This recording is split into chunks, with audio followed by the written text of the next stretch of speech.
I chanced into the kōkako scene really by my first job was with New Zealand Forest Service in the days when there was one, and it was with the Forest Research Institute at Rotorua, and they had a section that worked mainly with native forests. And of course in those days there was a separate wildlife service, but the wildlife service and the Forest Service didn't always see eye to eye about the birds versus the habitat, the forest that they actually lived in.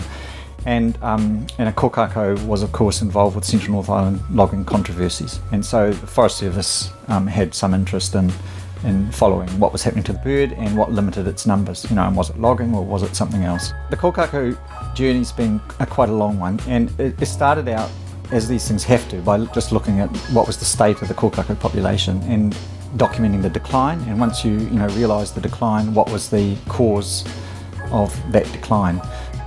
It turned out that, to cut my career forward 20 years really, that pest mammals limit native forest birds all around New Zealand. It kind of full stop, right? It's not forest area. These birds have declined in our largest, most legally protected national parks. It's not diseases. There's no particular evidence for these sudden disappearances due to disease. Places like the Waikato, to some extent, it's forest clearance, but at a national scale, it's not. It's pests. So people who go to Fiordland are disappointed at how few birds there are. There's no protection for any bird in any native forest in New Zealand from a rat or a possum or a stoat that can climb trees and hunt it at night. And so, in a way, the mechanism that we discovered, for kōkako, other people discovered for other taxa, not just birds, but no, it's relevant through the whole country. And certainly, I think we were probably some of the first to really focus on ship rats. And when I started at the Forest Service, people would have just laughed to think that you would control rats, on the mainland. It was just beyond pale. And now it's done methodically. Introduced mammal pests have turned out to be primary limiting factors of birds everywhere.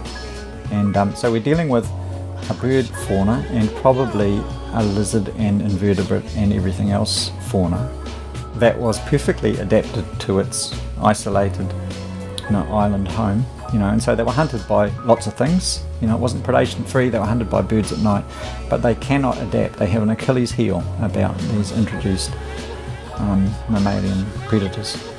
We're an isolated island with an evolved endemic fauna that's ill adapted to this mammal onslaught. On the technical sides, there is a lot of research going into how best to control, in the end, what's a small suite of species that are really doing most of the damage. So primarily ship rats, possums and stoats.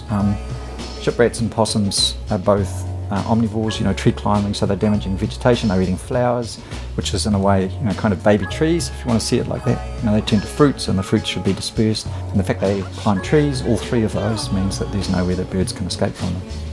And we are learning more and more, and the pest control techniques are getting better and better. And the native birds they'll be pests soon. Tui waking people up in the morning, and carcass scragging these specimen trees, and Kiruru not letting a single plum get through. Just wait, there's going to be trouble.